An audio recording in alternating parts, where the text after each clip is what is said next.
چل دین کی تبلیغ میں چلنے کا مزہ دیکھ اللہ۔ السلام علیکم ورحمۃ اللہ وبرکاتہ۔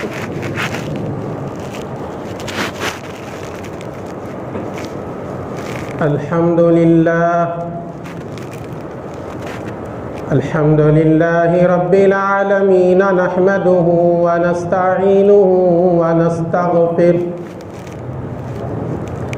ونؤمن به ونتوکل علیہ ونعوذ باللہ من شرور انفسنا ومن سیئات اعمالنا من يهده الله فلا مضل له ومن يضلله فلا هادي له ونشهد أن لا إله إلا الله وحده لا شريك له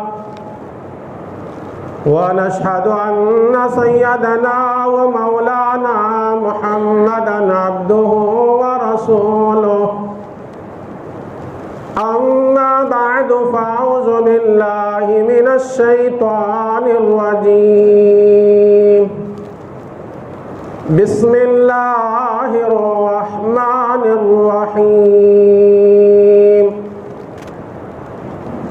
ألم نشرح لك صدرك ووضعنا عنك وزرك الذي أنقض ظهرك ورفعنا لك ذكرك فإن مع العسر يسرا إن مع العسر يسرا فإذا فرغت فانصب وإلى ربك فارغب وقال النبي صلى الله عليه وسلم من أطاعني فقد أطاع الله ومن عصاني فقد عصى الله أو كما قال عليه الصلاة والسلام رب اشرح لي صدري ويسر لي أمري واحلل عقدة من لساني يفقهوا قولي اللهم صل على سيدنا محمد في أول كلامنا اللهم صل على سيدنا محمد في أوسط كلامنا اللهم صل على سيدنا محمد في آخر كلامنا۔ معزز و مکرم سامعین کرام، بزرگوں اور دوستوں، رب العالمین کا بڑا کرم ہوا، اسی ذات پاک نے ہم تمام کو اپنے گھر کو جلد حاضر ہونے کی توفیق بخشا، اور اسی کا مزید احسان یہ ہوا تھوڑی دیر قرآن اور احادیث کے چند باتوں کو سننے اور سنانے کی توفیق دے رہا ہے۔ میرے دوستو، اسلامی مہینوں کے حساب سے ربیع الاول کا مہینہ ہے، جس مہینے میں حضور اکرم صلی اللہ علیہ وسلم کی پیدائش ہوئی۔ کیوں نہ اس مہینے میں ہم اللہ کی نبی کی سیرت سن کر اپنے زندگی میں وہ بسانے کی فکر کیوں نہ کریں۔ قرآن کریم میں اللہ رب العالمین نے نبی کا ذکر کرتے ہوئے اللہ رب العالمین نے کہا وَرَفَعْنَا لَكَ ذِكْرَكَ، آئے میرے محبوب میں نے آپ کا نام بلند کیا۔ اللہ کے نبی کی شان دیکھیے، پورے قرآن کریم میں اللہ تبارک و تعالی نے پیارے نبی کو کبھی یا محمد کے نام سے ذکر نہیں کیا۔ ہمارے نبی اللہ کے اتنے محبوب ہیں، اتنے محبوب ہیں اور اتنے محبوب ہیں کہ اللہ نے نام لینے کے بجائے میرے نبی کے القاب لے کر پکارا۔ کبھی اللہ تعالیٰ میرے نبی کو یوں پکارتا ہے، یا ایھا النبی انا ارسلناک شاہدا ومبشرا ونذیرا، سورہ احزاب میں ہے۔ کبھی اللہ تعالیٰ ہمارے نبی کو یوں پکارتا ہے پیار میں، یا ایھا المزمل۔ کبھی اللہ تعالیٰ لاڑ میں آ کر، پیار میں آ کر ہمارے نبی کو یوں پکارتا ہے، یا ایھا المدثر۔ کبھی کہتا ہے یاسین، کبھی کہتا ہے طٰہٰ۔ یہ اللہ کے نبی کے القاب ہیں۔ ہمارے نبی بڑے شان والے، اور نبی کی جتنی بڑی شان ہے وہ نبی کی شریعت بھی اتنی ہی بڑی شان والی ہے، اور وہ شریعت پر چلنے والا مسلمان بھی اتنے ہی بڑی شان والا ہوگا، شرط یہ وہ نبی کے طریقے پر چلنے کی کوشش کرے۔ قرآن کریم سورہ آل عمران کی آیت نمبر 4 میں اللہ تعالیٰ نے کہا وَرَفَعْنَا لَكَ ذِكْرَكَ، اے نبی جی ہم نے آپ کے نام کو بلند کیا۔ پالن حقانی رحمت اللہ علیہ اپنی کتاب میں ابو نعیم کے حوالے سے لکھا ہے، ایک دفعہ حضور اکرم صلی اللہ علیہ وسلم نے اللہ سے عرض کیا، اے اللہ تو نے حضرت آدم کو صفی اللہ بنایا، موسیٰ کو کلیم اللہ بنایا، عیسیٰ کو روح اللہ بنایا، ابراہیم کو خلیل اللہ بنایا، داؤد کے لیے ہاتھوں میں لوہا نرم ہو جاتا تھا، سلیمان علیہ السلام کو تو نے ہواؤں پر حکومت دیا، جنات پر حکومت دیا، اے اللہ تو نے میرے لیے کیا عطا کیا؟ تو اللہ تعالیٰ نے کہا، اے میرے محبوب کیا تمہیں یہ پسند نہیں جہاں جہاں میرا ذکر ہوگا اے میرے محبوب آپ کا بھی ذکر ہوگا۔ اذان میں دیکھیے اللہ کی توحید کا اعلان کرنے کے بعد رسول اللہ کی توحید کا اعلان کیا جاتا ہے۔ کلمے میں دیکھیے اللہ کے ایک ہولے کا اعلان کرنے کے بعد محمد رسول اللہ صلی اللہ علیہ وسلم کے اللہ کے رسول ہونے کا اعلان کیا جا رہا ہے۔ اقامت میں دیکھیے اللہ کے ذکر کے بعد نبی کا ذکر آ رہا ہے۔ جمعہ کے خطبے میں دیکھیے اللہ کے ذکر کے بعد نبی کا ذکر لیا جا رہا ہے۔ نماز میں دیکھیے اللہ کے قرآن کی تلاوت کے بعد، اللہ کا ذکر کرنے کے بعد، اللہ کی تعریف بیان کرنے کے بعد درود پاک کا ہدیہ اور نذرانہ پیش کیا جا رہا ہے۔ یہ ہمارے نبی کی شان ہے۔ ہمارے نبی کے شان میں قرآن کے کئی آیتیں ہیں۔ چلو پہلی آیت میں سناتا ہوں۔ قرآن کریم تیسرا پارہ سورہ نمبر 3 پارہ نمبر 3 آیت نمبر 31 میں اللہ تبارک و تعالیٰ نے کہا قُلْ إِن كُنْتُمْ تُحِبُّونَ اللَّهَ فَاتَّبِعُونِي، اے میرے محبوب پورے دنیا کے لوگوں کو بتا دو، خاص کر ایمان والوں کو بتا دو، اگر تم چاہتے ہو کہ تمہارا اللہ تم سے محبت کرے، تمہارا رشتہ اللہ سے مضبوط ہو، تو پہلا کام یہ کرو فَاتَّبِعُونِی، میری اتباع کرو۔ یعنی رسول کے زبان سے اللہ یہ بتا رہا ہے اگر تم میرے نبی کی اتباع کرو گے، میرے نبی کے بتائے طریقے پر چلو گے، تمہارا اللہ تم سے محبت کرے گا، وَيَغْفِرْ لَكُمْ ذُنُوبَكُمْ، اور تمہارے گناہ بھی معاف کرے گا، وَاللَّهُ غَفُورٌ الرحیم، اللہ تعالیٰ بڑا معاف کرنے والا، بڑا رحیم ہے۔ اس کی بعد والی آیت سورہ آل عمران آیت نمبر 32 میں اللہ تعالیٰ کہتا ہے قل اطیعوا اللہ والرسول، اے پیغمبر آپ کہیے، آپ اللہ کی لوگوں کو سنائیے، اے لوگوں اللہ کی اطاعت کرو اور رسول کی اطاعت کرو، فَإِن تَوَلُّوا، اگر تم اللہ کی اطاعت سے روگردانی کرو گے، اگر تم رسول کی اطاعت چھوڑ دو گے، فَإِنَّ اللَّهَ لَا يُحِبُّ الْكَافِرِينَ، اللہ تعالیٰ کافر سے محبت نہیں کرتا۔ یہ آیت میں کتنی بڑی دھمکی ہے۔ اللہ کی اطاعت نہ کرنے والا، اللہ کے رسول کے طریقے پر نہ چلنے والا، اللہ کے رسول کے طریقے اتباع نہ کرنے والے کے لیے اللہ نے کہا یہ لوگ کافر ہیں، ان لوگوں سے اللہ تعالیٰ محبت نہیں کرتا۔ قرآن کے 2 آیتوں سے سمجھایا۔ چلو قرآن کریم کی اور آیتیں دیکھو۔ قرآن کریم سورہ نساء آیت نمبر 80 کا ترجمہ پڑھ لینا، وہاں میرا خدا کہہ رہا ہے وَمَن يَطِعِ الرَّسُولَ فَقَدْ أَطَاعَ اللَّهَ، جس نے رسول کی اتباع کیا اس نے اللہ کی اتباع کیا۔ اس آیت میں اللہ نے محبوب صلی اللہ علیہ وسلم کی اتباع کو اللہ کی اتباع قرار دیا، نبی کے طریقے کو اللہ کا طریقہ قرار دیا۔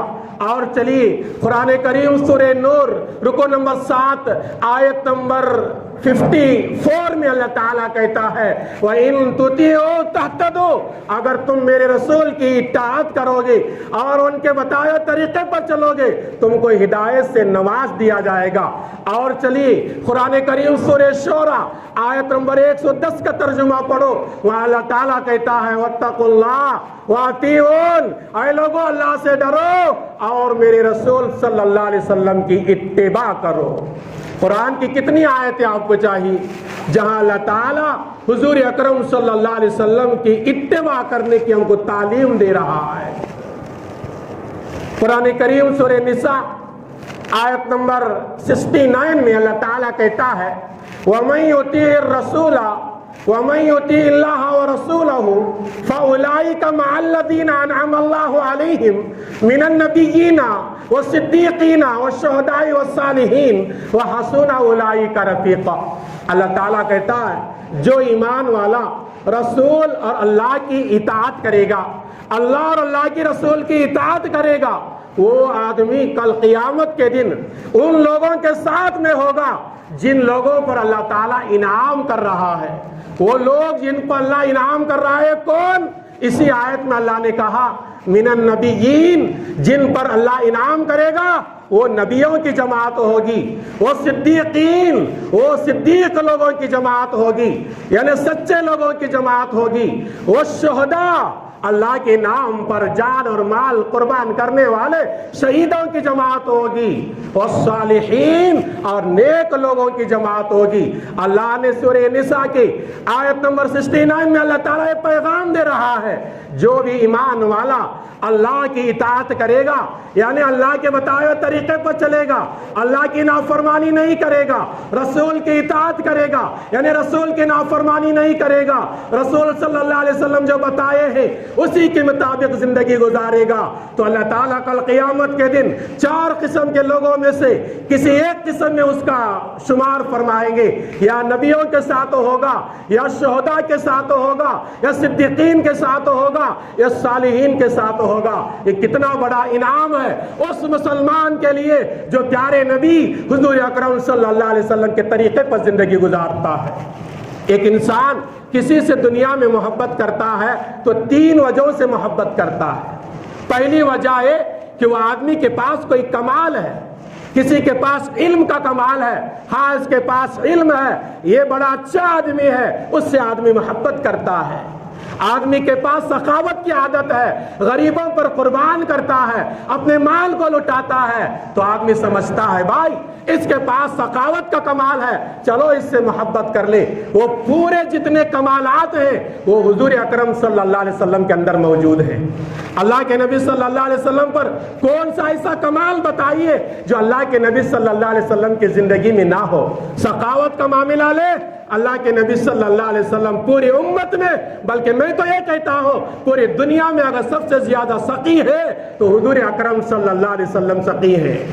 اور کمالات کی بات کریں تو حضور اکرم صلی اللہ علیہ وسلم اتنے کمال والے ہیں کہ غریبوں کو اس کا حق بتا دیا، یتیموں کو اس کا حق بتا دیا، بیواؤں کا اس کا حق بتا دیا۔ اللہ کے نبی نے فرمایا جو آدمی یتیم کی پرورش کرتا ہے وہ پرورش کرنے والا، اور میں کل قیامت کے دن اللہ کے نبی نے شہادت کی انگلی اور درمیان کی انگلی اشارہ کرتے ہوئے فرمایا کہ اس طرح جنت میں جائیں گے۔ اللہ کے نبی صلی اللہ علیہ وسلم نے کے اندر جتنے کمالات ہونا چاہیے تھا وہ کمالات اللہ کے نبی صلی اللہ علیہ وسلم کے اندر موجود ہے۔ اور کوئی آدمی کسی سے محبت کرتا ہے اس کے جمال کی وجہ سے، اس کے خوبصورت کی وجہ سے۔ اللہ کے نبی صلی اللہ علیہ وسلم کتنے خوبصورت ہیں۔ حضرت جابر بن سمورہ رضی اللہ تعالیٰ عنہ صحابی رسول ہے، کسی نے ان سے پوچھا اے جابر بن سمورہ کہ اللہ کے نبی صلی اللہ علیہ وسلم کا چہرہ چمکتے ہوئے تلوار کی طرح تھا؟ تو جابر بن سمورہ رضی اللہ تعالیٰ عنہ کہنے لگے لا نہیں بل مثل القمر والشمس، فرمایا کہ اللہ کے نبی صلی اللہ علیہ وسلم کا چہرہ چمکتی ہوئی تلوار کے طرح نہیں تھا، بلکہ اللہ کے نبی صلی اللہ علیہ وسلم کا چہرہ سورج اور چاند کی طرح روشن تھا۔ اللہ کے نبی صلی اللہ علیہ وسلم اتنے خوبصورت ہیں۔ حضرت حسان رضی اللہ تعالیٰ عنہ شاعر رسول ہے، رسول اللہ کی خدمت میں کبھی اشعار پڑھتے تھے، اللہ کے نبی ان کے اشعار کی تعریف کرتے تھے۔ وہی حضرت حسان رضی اللہ تعالیٰ عنہ نبی کے شان میں چند اشعار پیش کرتے ہیں۔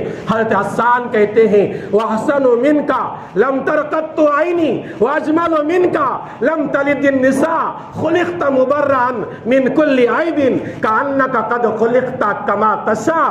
حضرت حسان صحابی رسول ہے، وہ ارشاد فرماتے ہیں ان اشعار میں وَحَسَنُ مِنْكَ لَمْ تَرْقَتُّ عَيْنِي، میری آنکھ رسول اللہ سے زیادہ خوبصورت کسی انسان کو نہیں دیکھا۔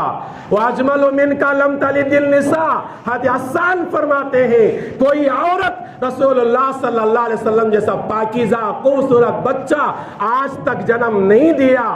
خلقت مبرأ من کل عیب، اللہ کے نبی کو اللہ نے ہر عیب سے پاک پیدا فرما دیا۔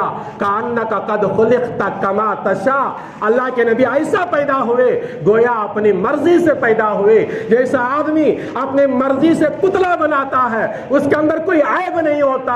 حضرت حسان کہتے ہیں کہ اللہ کے نبی کو اللہ نے ایسا پیدا کیا کوئی عیب اللہ کے نبی کے نہ چہرے میں ہے، نہ ہاتھ میں ہے، نہ بات کرنے کے انداز میں ہے، نہ چلنے کے انداز میں ہے، نہ بولنے کے انداز میں ہے، نہ لوگوں کے سمجھانے کے انداز میں ہے، کسی بھی قسم میں نہ ظاہری عیب نبی کی زندگی میں تھا اور نہ باطنی عیب نبی کی زندگی میں تھا۔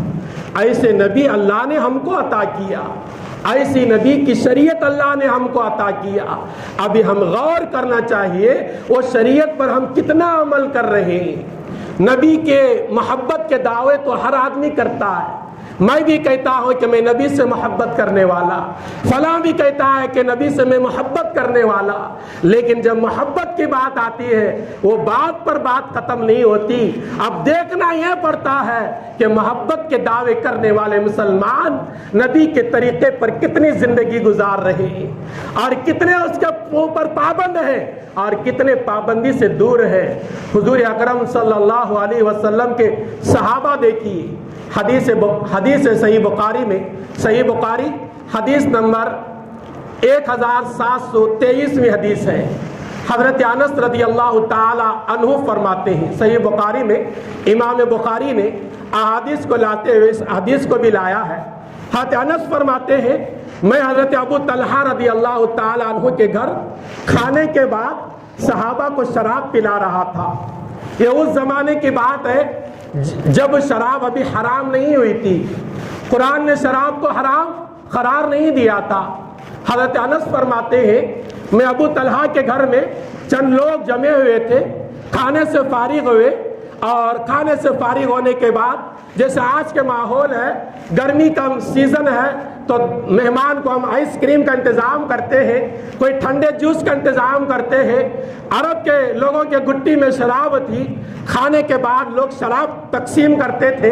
حضرت انس کہتے ہیں ابو طلحہ کے گھر میں کھانے سے لوگ فارغ ہوئے، میں لوگوں کو شراب پلا رہا تھا، مدینے کے گلیے میں کسی نے اعلان کیا، آئے لوگوں سن لو، نبی کا پیغام آ چکا ہے، ابھی ابھی نبی کے اوپر قرآن کی آیت نازل ہوئی ہے کہ شراب حرام ہے۔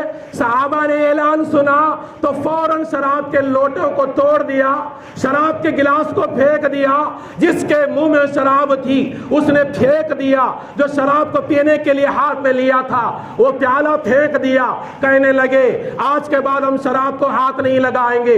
ارے وہ صحابہ جو بڑی مشکل سے ایمان کو قبول کر لیے تھے، نبی کا چہرہ دیکھ کر ایمان قبول کر لیے تھے، وہ نبی کے حکم پر اتنے پابند تھے، انہوں نے یہ نہیں سوچا چلو اب مجلس ہماری جمی ہوئی ہے، ابھی ابھی تو اعلان ہوا ہے، آج کے مجلس میں پی لیں گے، شام سے ہم توبہ کر لیں گے۔ صحابہ ایسا نہیں کر لیا، ایک ہی لمحے میں تراب کے اس شراب کے پیالوں کو توڑ دیا اور شراب سے توبہ کر لی، کہنے لگے اب اللہ نے شراب کو حرام کر دیا ہے، اب ہم شراب کے قریب تک نہیں جائیں گے اور شراب کو استعمال نہیں کریں گے۔ ایسی اطاعت ہمارے اندر آنا چاہیے۔ رسول اللہ سے محبت ہے تو حقیقی محبت کرنے والا وہ ہے جو رسول اللہ صلی اللہ علیہ وسلم کے فرمان کے مطابق زندگی گزارے۔ اور ایک روایت صحیح بخاری ہی میں ہے، فرماتے ہیں کہ صحابہ مدینے کے قریب ایک جگہ ہے قبا، آج مدینہ شہر بڑا زیادہ بن گیا ہے، آبادی جب زیادہ ہو گئی ہے تو وہ قبا مدینے میں شامل ہو گیا ہے، لیکن نبی کے زمانے میں مدینہ شہر چھوٹا اور تھوڑے دور پر قبا ایک علاقہ تھا، وہاں صحابہ فجر کی نماز پڑھ رہے تھے اور ان کے منہ بیت المقدس کی طرف منہ کر کے وہ نماز پڑھ رہے تھے، تو نماز کے حالت میں کسی نے آ کر اعلان کر دیا، اے لوگوں ہمارے نبی کی خواہش تھی کہ نبی کا اور نبی کا امت کا قبلہ بیت المقدس کے بجائے بیت اللہ ہونا چاہیے۔ ابھی اللہ کے نبی پر آیت مبارکہ نازل ہو چکی ہے کہ اللہ کے نبی صلی اللہ علیہ وسلم اب فجر کی نماز بیت اللہ کی طرف منہ کر کے پڑھ رہے ہیں، تمہارا چہرہ بھی بیت اللہ کی طرف ہونا چاہیے۔ تو صحابہ نمازی کے حالت میں بیت المقدس کی طرف منہ کر کے پڑھ رہے تھے، تو وہاں سے منہ ہٹا کر بیت اللہ کی طرف منہ کر کے نماز شروع کر دیتے ہیں۔ یہ میرے دوستو، یہ صحابہ کا جذبہ، ایسا جذبہ ہمارے اندر کہاں ہے؟ میں بھی اعلان کر رہا ہوں کہ میں محمد رسول اللہ کا ماننے والا فلاں بھی کر رہا ہے، لیکن رسول اللہ صلی اللہ علیہ وسلم کی اطاعت ہمارے زندگیوں میں بہت دور ہے۔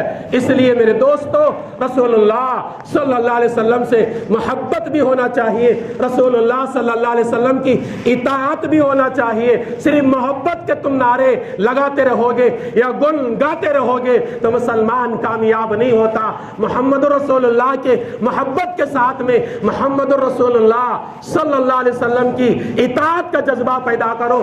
صحیح مسلم میں حدیث ہے، حدیث نمبر 227 میں حدیث صحیح مسلم کے اندر ہے، حضور اکرم صلی اللہ علیہ وسلم کے صحابی آئے، صحابہ بیٹھے ہوئے تھے، وہ آنے والے صحابی کے ہاتھ میں سونے کی انگوٹھی تھی، اللہ کے نبی صلی اللہ علیہ وسلم نے وہ سونے کی انگوٹھی لے لیے اور فرمایا صحابہ سونا مرد کے لیے حرام ہے، یہ سونا پہننا جائز نہیں، یہ انگوٹھی اٹھا کر پھینک دیتے ہیں۔ مجلس ختم ہو جاتی ہے، ختم ہونے کے بعد صحابہ کہتے ہیں، جو صحابی وہ سونے کی انگوٹھی پہن کر آئے تھے اس صحابی سے کہتے ہیں ارے وہ سونے کی انگوٹھی اٹھا لے، تیرے گھر والے کسی عورت کے کام آ جائے گی اور کسی محتاج عورت ذات کے لیے تو استعمال کر سکے گا۔ تو صحابی کہتے ہیں جس چیز کو رسول اللہ صلی اللہ علیہ وسلم نے نفرت کے نگاہ سے پھینک دیا ہے وہ چیز میں بھی استعمال نہیں کروں گا اور میرے گھر والوں کو استعمال کی میں اجازت نہ دوں گا۔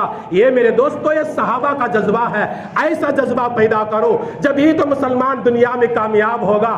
آج حکومت کہتی ہے کہ دنیا کے اندر 25 کروڑ مسلمان ہیں، یہ بالکل کم تعداد بتا کر مسلمانوں کی ہمت کم کرنے کی کوشش کر رہے ہیں۔ 40 کروڑ یا 50 کروڑ مسلمان تو ہوں گے اگر وہ پورے کے پورے رسول اللہ صلی اللہ علیہ وسلم کی اطاعت پر اتر کر آ جائے، رسول اللہ کا فرما بردار بن جائے، تو مجھے بتاؤ کیا اللہ کی مدد ہمارے ساتھ شامل حال نہیں ہوگی؟ کیا اللہ کی مدد ہمارے پاس نہیں آئے گی؟ لیکن شرط یہ ہے کہ مسلمان کو رسول اللہ صلی اللہ علیہ وسلم سے محبت کرنے کے ساتھ ساتھ میں رسول اللہ کے اعمال پر، رسول اللہ کے بتائے ہوئے چیزوں پر عمل کر کے دیکھ لینا, اللہ تمہیں دنیا میں بھی محبوب بنائے گا اور آخرت کی جو محدود زندگی ہے وہاں بھی اللہ تعالیٰ تمہیں محبوب بنائے گا. تو کوئی انسان کسی سے محبت کرتا ہے ایک کمال کی وجہ سے, ایک جمال کی وجہ سے, خوبصورت ہے, کبھی آدمی کسی سے محبت کرتا ہے, اور آدمی کبھی کسی سے محبت کرتا ہے اس کے احسان کے وجہ سے, ارے فلاں آدمی کا مجھ پر بڑا احسان ہے, میرے تکلیف میں اس نے مجھے ساتھ دیا, احسان مند بن کر اس سے محبت آدمی کرتا ہے, کرنا بھی چاہیے. احسان فراموش آدمی اللہ کو اور اللہ کے رسول کے نگاہ میں پسندیدہ آدمی نہیں. اور اللہ کے نبی صلی اللہ علیہ وسلم ہمارے لیے سب سے بڑے احسان کرنے والے. وہ کیسے؟ حضور اکرم صلی اللہ علیہ وسلم جنگ کے میدان میں دیکھیے, جنگ بدر میں تو دعا کر رہے ہیں تو امت کے لیے. جنگ احد کا میدان ہے, نبی کو کسی ظالم نے کوئی چیز ماری, اللہ کے نبی کے دان شہید ہوئے, خون بہ رہا ہے, پیارے نبی کے زبان سے دعا نکل رہی ہے تو امت کے لیے. رات کی تاریکی ہے, نبی اللہ کے دربار میں سجدہ ریز ہے, دعائیں مانگ رہے ہیں تو امت کے لیے. طائف کے میدان میں پیارے نبی پہنچتے ہیں, طائف کے ظالموں نے اللہ کے نبی صلی اللہ علیہ وسلم کو لہو لہان کر دیا, خون بہ رہا ہے, کپڑے خون سے لت پت ہے, اللہ کے نبی دعا کر رہے ہیں تو امت کے لیے. اللہ کے نبی صلی اللہ علیہ وسلم معراج میں پہنچے ہیں, اللہ سے بات چیت ہوئی ہے, وہاں بھی اپنی امت کو یاد کر رہے ہیں. تو کون سا ایسا موقع ہے جہاں ہمارے نبی ہمیں بھول گئے ہو؟ تو ہمارے نبی کا احسان ہم پر ہمارے ماں باپ سے زیادہ, ہمارے استادوں سے زیادہ, ہمارے دوست و احباب سے زیادہ, ہمارے رشتہ داروں سے زیادہ احسان ہے. ایسے احسان مند نبی سے ہم کیوں نہ محبت کریں؟ ارے وہ نبی در منصور کے حوالے سے حضرت مفتی شعیب اللہ صاحب داماد برکاتہ میرے استاد محترم ہیں, انہوں نے کتاب میں لکھا, در منصور کا حوالہ دیا, حضور اکرم صلی اللہ علیہ وسلم کا انتقال کا آخری وقت آیا ہوا ہے, حضرت اسرائیل آئے ہیں, روح نکالنے والے فرشتے, میرے پیارے نبی کی روح نکالی جا رہی ہے. جب آدمی کی روح نکالی جاتی ہے, مفسرین محدثین کہتے ہیں آدمی کے سیدھے پاؤں کے انگوٹے سے نکالی جاتی ہے. میرے نبی کی روح نکالتے نکالتے سینے کے قریب آئی تو اللہ کے نبی کے زبان سے نکلا آہ, ایسے آواز نکلی وہ تکلیف دینے والی چیز اللہ کے نبی کو تکلیف دے رہی ہے. حضرت اسرائیل روح نکالنے والے فرشتے کہنے لگے اللہ کے نبی صلی اللہ علیہ وسلم میں تو آپ کی روح ایسا نکال رہا ہوں جیسے آٹے سے بال کو نکالا جاتا, پھر بھی آپ آہ فرما رہے ہیں, کیا بات ہے؟ تو اللہ کے نبی صلی اللہ علیہ وسلم فرمانے لگے اسرائیل موت کی بڑی تکلیف محسوس کر رہا. کون کہہ رہے ہیں؟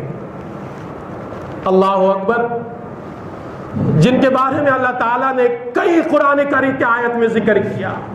ایسے نبی کہہ رہے ہیں اللہ اے اسرائیل مجھے موت کی تکلیف ہو رہی ہے, تو ہمیں بھی اس گھاٹی سے گزرنا ہے نا موت کے, ہمیں بھی اس پیالے کو پینا ہے نا, تو ہم نے کیا تیاری کیا؟ میرے نبی جب کہتے ہیں تکلیف ہو رہی ہے تو اسرائیل کہتے ہیں اے محمد عربی صلی اللہ علیہ وسلم آپ کی روح کو میں اور بھی آسان سے نکالوں گا. حضور اکرم صلی اللہ علیہ وسلم ایک جملہ کہتے ہیں, وہ جملہ مرتے دم تک یاد رکھنے کا وہ جملہ ہے. میرے نبی نے فرمایا اسرائیل میری خواہش ہے, میری تمنا ہے, میری ایک آرزو ہے, میری امت کو موت کے وقت میں جتنی تکلیف دینا ہے وہ میری امت کو تکلیف نہ دینا, جتنی بھی تکلیف میری امت کو دینا ہے آج وہ تکلیف محمد رسول اللہ صلی اللہ علیہ وسلم کے سینے پر ختم کر لینا. لوگوں ہمیں شرم آنا چاہیے. وہ نبی مرتے وقت نہ حسن کو یاد کیا, نہ حسین کو یاد کیا, اپنی لاڈلی بیٹی فاطمہ کو یاد کیا, نہ عائشہ کو یاد کیا, نہ کسی اور بیوی کو یاد کیا, نہ مدینے والوں کو یاد کیا, نہ مکے والوں کو یاد کیا, نہ ابو بکر کو یاد کر رہے, نہ عمر کو یاد کر رہے, نہ عثمان کو یاد کر رہے, نہ علی کو یاد کر رہے, نہ ابو ہریرہ کو یاد کر رہے, نہ انس کو یاد کر رہے. تو یاد کس کو کر رہے؟ اللہ کے نبی کہہ رہے اے اسرائیل میری خواہش ہے میری امت کو موت کے وقت وقت میں تکلیف کم کر دینا، جتنی تکلیف میرے امت کو دینا ہے آج وہ محمد رسول اللہ کے سینے پر تو ختم کر دے۔ یہ بات میں اپنے طرف سے نہیں کہا، میرے استاد محترم مفتی شعیب اللہ صاحب بنگلور کے رہنے والے، آج بھی اللہ تعالیٰ ان سے دین کی خدمت ہزاروں لوگوں سے لے رہا ہے۔ انہوں نے ایک کتاب لکھا ہے، واقعات پڑھیے، عبرت لیجئے، اس میں احادیث کے واقعات لکھے ہیں، اس میں اس حدیث کو لا کر حضرت نے در منصور کا حوالہ دیا ہے۔ آئیے اللہ تعالیٰ سے دعا کریں، اللہ تعالیٰ ہم تمام کو پیارے نبی حضور اکرم صلی اللہ علیہ وسلم سے سچی محبت اور ان سے اطاعت کرنے کی توفیق عطا فرمائے، آمین۔ السلام علیکم ورحمۃ اللہ وبرکاتہ۔